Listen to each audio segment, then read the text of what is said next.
de son analyse maintenant par rapport à la décentralisation, de morner ces nouvelles provinces. Il les a qualifiées ainsi. Je l'ai cité aussi dans l'ouvrage. Pourquoi on n'a pas entrepris, étape par étape, cette décentralisation? Oui, pour le moment, précipitation inconsidérée.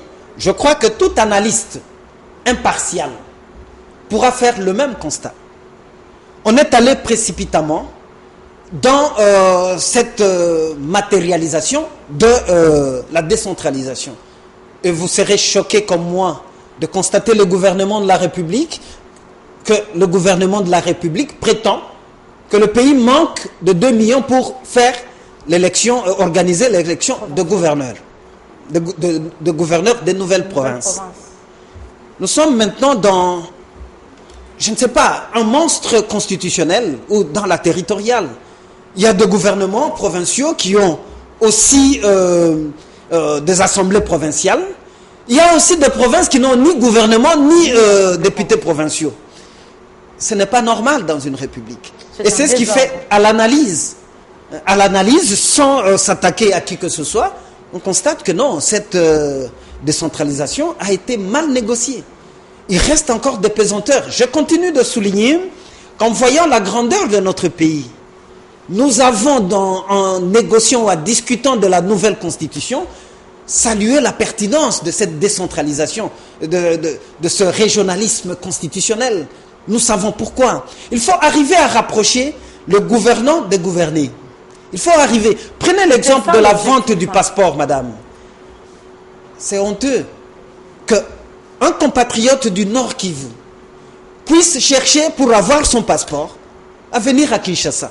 Il y a le coût du billet d'avion, il y a le séjour à Kinshasa et tout ce que cela comporte comme tracasserie administrative pour qu'il ait simplement son passeport. Pourquoi ne pas matérialiser une véritable décentralisation pour que, in situ, il puisse se procurer notamment ce passeport. Et cela est généralisé sur toute l'étendue de la République. La problématique de la rétrocession, de la caisse des péréquations, avions-nous besoin de 10 ans pour que nous puissions commencer à balbutier en ce qui concerne la mise en œuvre de ces grandes recommandations de notre Constitution? Parce qu'en fait, il ne faudra pas prendre la Constitution comme une mauviette, comme un texte rachitique dont on peut se passer comme on veut. Non, c'est comme la Bible de la République. C'est la loi fondamentale, dit-on. Donc on doit se pénétrer de la quintessence de chaque disposition pour savoir pourquoi on a telle disposition et pourquoi on doit la mettre en œuvre.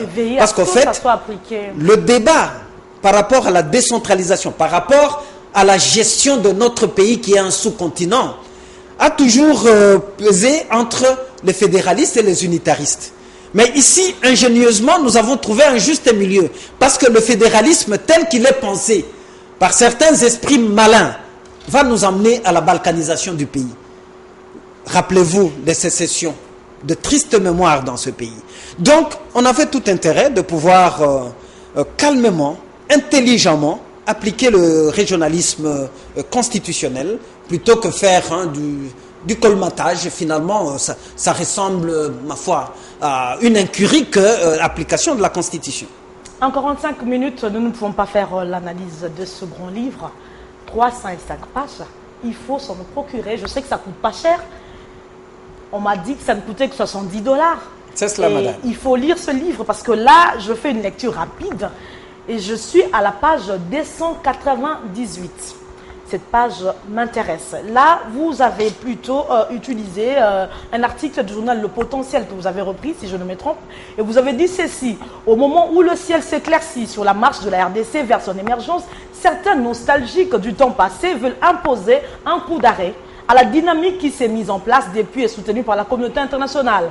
Et le journal d'indiquer ce serait une grave erreur que personne n'assumera lorsqu'il s'agira de rendre compte à la nation, sauf Joseph Kabila. À ce titre, il est le seul à négocier son dessein. Si le chef de l'État demeure dans la direction qu'il a toujours empruntée depuis 2001, il entrera par la grande porte dans les annales de la République. Modifier la Constitution pour conserver à tout prix le pouvoir, c'est brader l'œuvre qu'il a bâtie depuis son accession au pouvoir. Messieurs Suribin Okende, plus d'explications. C'est une citation et j'assume. Et dans ce livre, vous allez trouver la voie de la sagesse que je recommande ou que je propose. Cette voie de la sagesse veut dire quoi? Vous suivez la presse, le débat, l'agitation, l'effervescence politique dans tous les sens. Cela m'inspire l'histoire du roi Salomon avec deux bonnes dames qui se disputent un enfant. Et finalement, les juges n'ont pas su départager les deux dames. Et en fin de compte, en ultime recours, il a été fait appel au roi Salomon. Le roi Salomon a clairement dit, oui, vous vous disputez, c'est votre enfant, madame. Oui, c'est mon enfant, vous savez, j'en ai souffert. 9 mois de grossesse, de douleur d'enfantement. D'ailleurs, je n'en suis pas encore guéri. Vous connaissez bien mieux cela, madame. L'autre, la même chose, dramatisons davantage. Le roi Salomon dit, bon, ok, nous allons prendre cet enfant, nous allons le couper en 2 morceaux. Un morceau nous donnerons à l'une, et un autre à l'autre. Madame Mandala, la fausse mère de l'enfant, a vite crié, oui, le roi, voilà votre sagesse sublime. Il faut couper cet enfant, comme ça j'aurai mon morceau, l'autre aussi aura son morceau. Mais la pauvre dame savait que cet enfant mourrait. Le roi Salomon savait également, en proposant cela, l'enfant va mourir. Et il n'était même pas tenté de pouvoir tuer l'enfant. Mais l'autre dame pleure, dit au roi Salomon, je préfère encore perdre cet enfant plutôt qu'il soit découpé. Donnez-lui cet enfant-là. Et il plaira au Seigneur, peut-être de me donner un autre enfant. Ou même l'enfant, lorsqu'il grandira, je resterai toujours sa mère. Il pourra me reconnaître. Mais moi, je saurai que mon enfant est en vie. Et le roi Salomon a tranché. Il dit, voilà la véritable mère de cet enfant. Remettez-lui son enfant. Et aujourd'hui, à la croisée de chemin, nous sommes à ce niveau-là avec la République, avec toutes ces menaces qui pèsent, ce spectre d'apocalypse qui est en train de peser. Et je pense que, et cela que dans le livre, très humblement, je propose la voie de la sagesse à Joseph Kabila, qui est notre autorité morale de la majorité, mais il ne faut pas ramener Joseph Kabila à ce stade à une autorité morale d'une famille politique. Il est président de la République, il incarne la nation. Donc, dans cet article du Phare, on proposait que si Joseph Kabila peut être érigé en autorité morale de la République, ça pourra mieux conforter notre cheminement vers un véritable état de droit démocratique. L'autorité morale, organiser les élections en 2016? Eh bien, ne pas tripatouiller la Constitution, tout mettre en œuvre pour que nous allions effectivement à l'organisation des élections transparentes, crédibles et tout ce que vous avez comme présenter son dauphin, attribut. Parce que les hommes ne manquent pas au sein de la majorité. Bon, ça, présenter un dauphin, ça dépend de lui-même. Je ne pourrais pas lui suggérer cela. Mais je ne serais pas mécontent si le dauphin de Kabila était Chérubin Okende. Je ne serais pas mécontent, je me battrais pour mériter de cette confiance. Mais je ne revendique pas cela non plus. Ça risque d'être interprété comme étant de l'opportunisme politique et la témérité. Rentrons dans l'ouvrage. Donc dans cet ouvrage, recommandation a été faite pour que le président Joseph Kabila fasse une catharsis personnelle. Parce que vous savez, être président de la République, c'est pas facile. On est dans la constellation d'intérêts parfois divergents. Certains, ils prêchent pour leur propre chapelle en vous disant « Madame Laurette, restez là, parce que vous voyez... » Donc, ok, mais ici, Joseph Kabila avait prêté serment de respecter la Constitution et de chercher les intérêts de la République, de préserver, de sauvegarder les intérêts de la République. Je ne fais que rappeler à mon autorité morale ces grandes valeurs qui feront de lui, pourquoi pas un Nelson Mandela en République démocratique du Congo. Mandela ne s'est pas accroché au pouvoir. Et j'étais en Afrique du Sud quand Madiba agonisait. Ben, franchement, je ne sais pas. Les Sud-Africains refusaient que Mandela meure.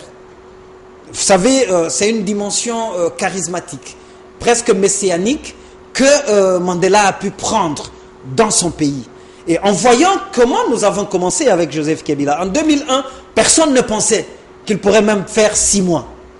Le pays était déjà balkanisé. Il y avait des républicains de ça et là.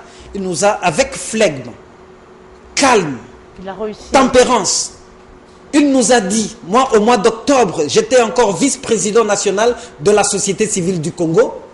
Au mois d'octobre 2001, le président Joseph Kabila nous reçoit et il nous dit, je ferai tout pour que nous allions au dialogue. Pour que nous puissions vraiment restaurer la paix et réunifier le pays. Pour que nous allions à une véritable démocratie, les élections transparentes.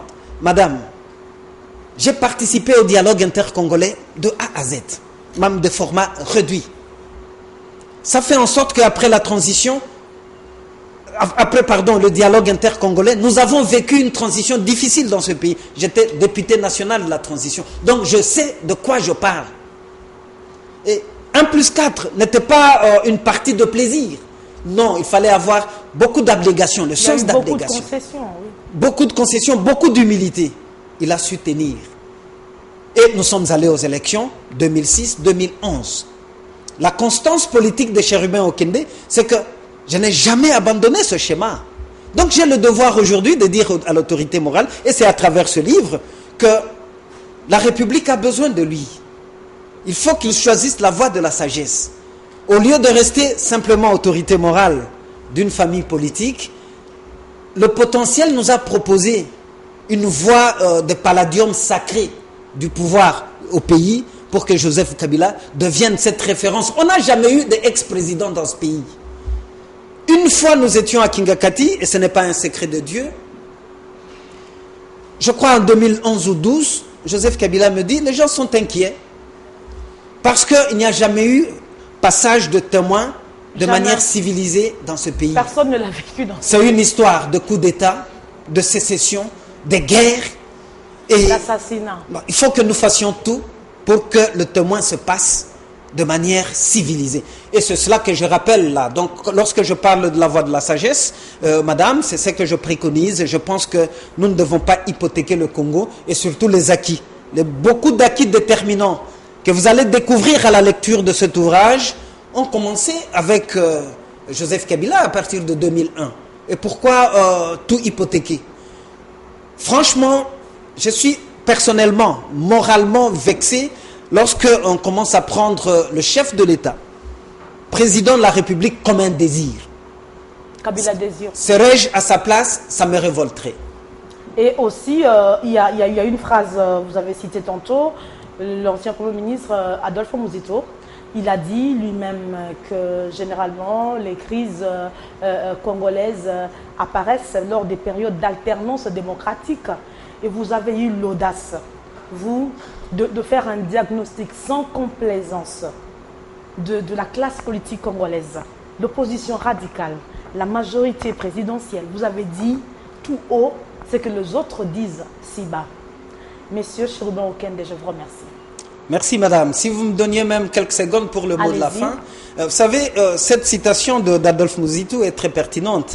Parce qu'en fait, il y a beaucoup de surchauffe dans le débat politique au Congo lorsqu'il s'agit du pouvoir ou de conquête du pouvoir, de positionnement par rapport au pouvoir. Vous lirez dans ce livre une autre proposition de patriotisme constitutionnel. C'est essentiel pour que nous ayons un véritable état de droit démocratique dans ce pays. Que les citoyens comprennent sa constitution et qu'ils apprennent à défendre cette constitution-là. Il y a beaucoup de valeurs démocratiques, républicaines dans notre constitution. Mais ma foi, vous savez, lorsqu'il s'agit de droits et libertés, de libertés et droits fondamentaux des citoyens, il n'y a pas autant d'agitation dans la classe politique, dans le débat. L'eau et l'électricité, le travail ne sont pas des cadeaux. Ce sont de droits constitutionnels consacrés par notre constitution. Si vous allez à l'article 36 de la Constitution, le travail n'est pas qu'un devoir, mais il est aussi un droit sacré. L'eau et l'électricité, l'article 48, c'est un droit de chaque citoyen congolais.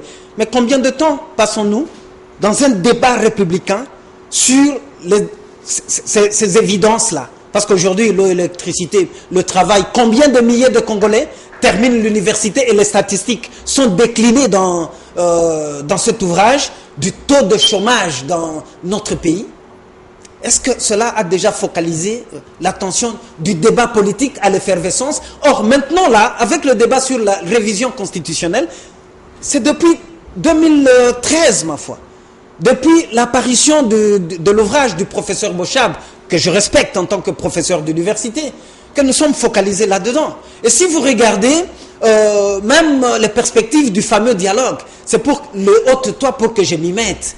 Changeons de pratique. Dans une révolution substantielle et du jeu politique et du leadership, nous sortirons le Congo de cet opprobre qui le couvre. Monsieur Chiribé-Okende, encore une fois, je vous remercie. Je vous remercie, madame. Mon réalisateur m'a fait signe que nous avons débordé de notre temps. Je vous demande de vous procurer cet ouvrage, Leadership, jeu politique en République démocratique du Congo, l'audace d'une révolution substantielle. C'est un ouvrage qui se vend où exactement? Il est en train d'être distribué après son baptême le vendredi de la semaine passée. Il est en train d'être distribué dans les librairies de Kinshasa, dans des grandes places, donc vous les trouverez dans certaines alimentations, certains hôtels, dans certains supermarchés. Et vous me ferez peut-être l'honneur, madame, si vous voulez, que je mette à votre disposition un lot, parce que vous avez une grande audience. Vous pouvez aussi permettre à ce que nos compatriotes puissent découvrir cet ouvrage. Pourquoi pas? 4e niveau immeuble Beautour, sur le siège même d'Africa Télévision. Nous vous remercions encore une fois, messieurs Chiribé-Okende, pour avoir accepté notre invitation. Merci beaucoup, madame. Et un grand merci à mon réalisateur Paul Béa, à Landry Foucault, à toute l'équipe, Claude Ezimungu et Jérôme Louzolo pour le travail abattu. Nous nous retrouvons au prochain numéro de l'émission Réplique. En attendant, restez branchés sur la télévision africaine pour la suite du programme. Bye.